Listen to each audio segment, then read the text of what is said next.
dicke Herr Sebastian. Ein Besuch aus heiterhellem Himmel.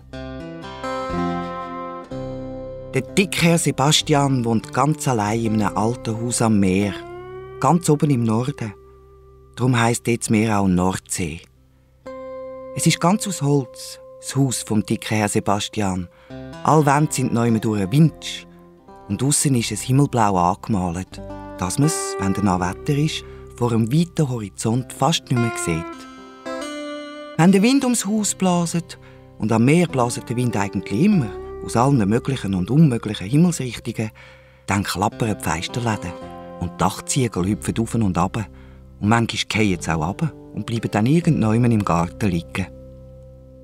Aber das stört den dicken Herr Sebastian nicht. Der dicke Herr Sebastian stört sowieso so gut wie überhaupt nichts. Am liebsten sitzt er auf der Veranda in seinem gewackeligen Liegestuhl und schaut aufs Meer raus. Manchmal kommen die beiden Katzen bei ihm vorbei, das Kurzöhrli und der Stümpelschwanz. Dann streichen sie ihm um die Beine und tun so, wie wenn es die liebsten Katzen der Welt wären. Dabei wollen sie nur die Schüssel mit dem Schokipudding ausschlecken. Der dicke Herr Sebastian isst nämlich fürs Leben gern Schokipudding. An einem schönen Tag, es ist gerade so richtig Sommer geworden und schon Nachmittag um 3 Uhr, läutet es beim Herrn Sebastian an der Tür. Zuerst 3-mal kurz und leisli, dann 3-mal lang und laut. «Ja, Jesus, wer läutet denn da so aufgeregt?» fragt sich der dicke Herr Sebastian. «Oh, der Briefträger kann es nicht sein. Der war ja erst die letzte Woche da mit so einem dicken Kuvert von irgendeinem Amt», brummelt der dicke Herr Sebastian vor sich an. Es ist eben schon so. Wenn man immer nur um sich selber herum ist, fängt man auch mit sich selber an reden. Und darum brummelt er weiter. «Und wer, ausser dem Briefträger, will auch schon an meiner Haustür läuten?»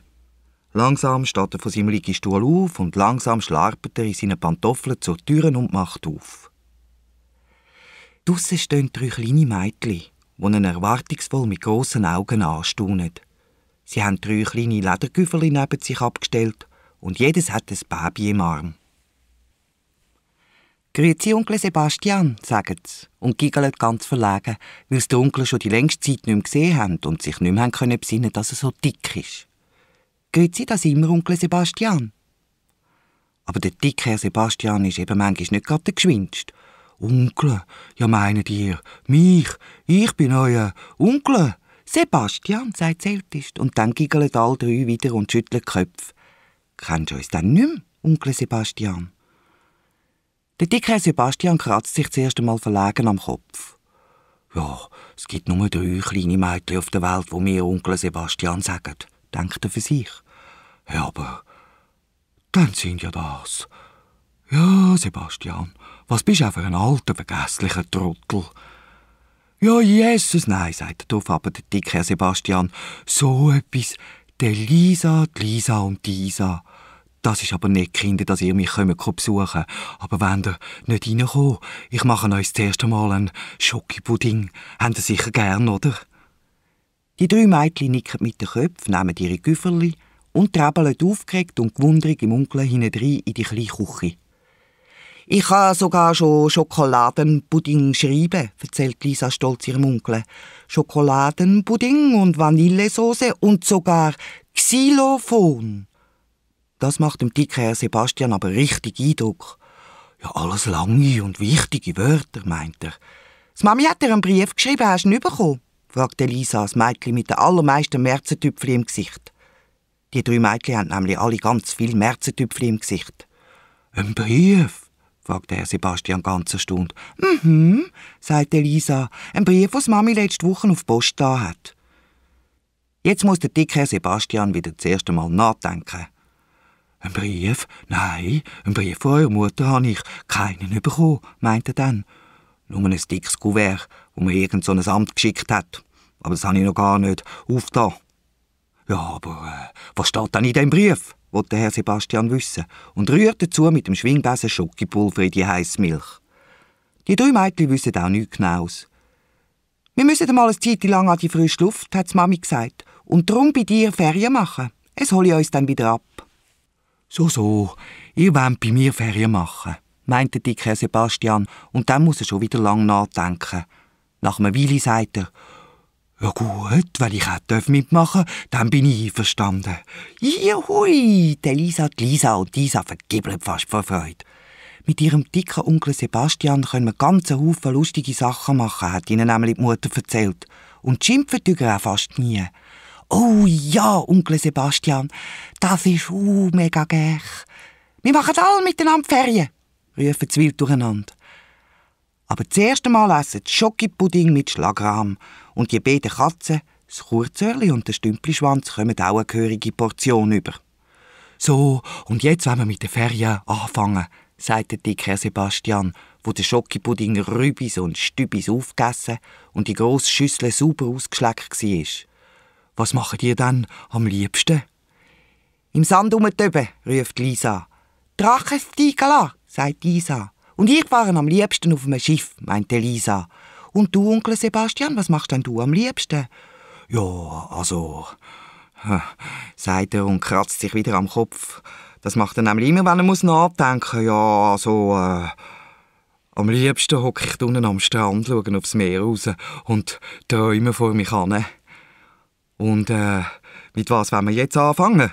fragten die 3 kleinen Mädchen. «Mit dem Drachenstiegala und aufs Meer raus schauen», geitschet die kleine Isa ganz laut. Der Onkel ist einverstanden, klettert die steilen Stege drauf in Estrich und holt 4 grosse Papierdrachen aus der Truhe. Er nimmt einen gelben, einen blauen, einen roten und einen grünen. Mit denen gehen sie runter ans Meer, hocken im warmen Sand und fangen an zu träumen und schauen dabei den kleinen Wellen zu, die gemütlich kommen und gehen und kommen und gehen und faul ein bisschen Sand mitnehmen und ihn dann wieder liegen lassen.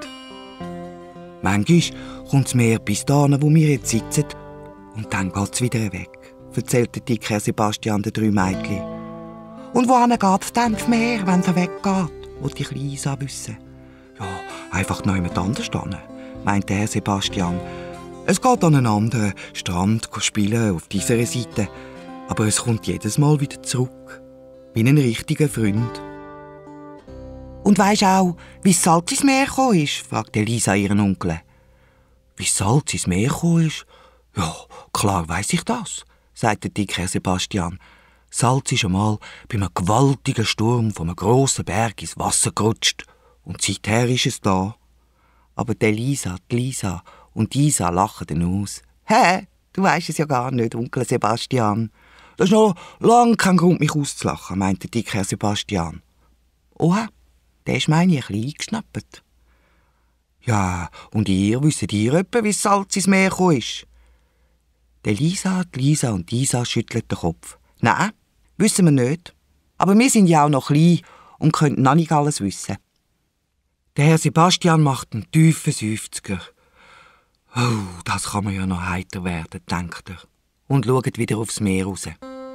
«Was ist jetzt?» fragt Isa, die von dem ganz ruhig aufs Meer raus schauen schon ganz kribbelig ist. «Wenn wir jetzt unsere Drachen steigen lassen?» Isa hat aber fast nichts lieber als die farbigen Papierdrachen. 3 Stück liegen bei ihr daheim unter dem Bett und im Herbst, wenn sie so richtig stürmt, geht sie manchmal mit ihrem Vater Hand in Hand auf die braungelben Stoppelfelder und lässt ihre Drachen steigen. Aber am Meer muss man nicht auf den Herbst warten. Wie gesagt, am Meer hat es immer Wind. Und heute windet es gerade so richtig, dass die 4 farbigen Drachen vom Sebastian, von der Lisa und der Isa im Hui in die Höhe steigen.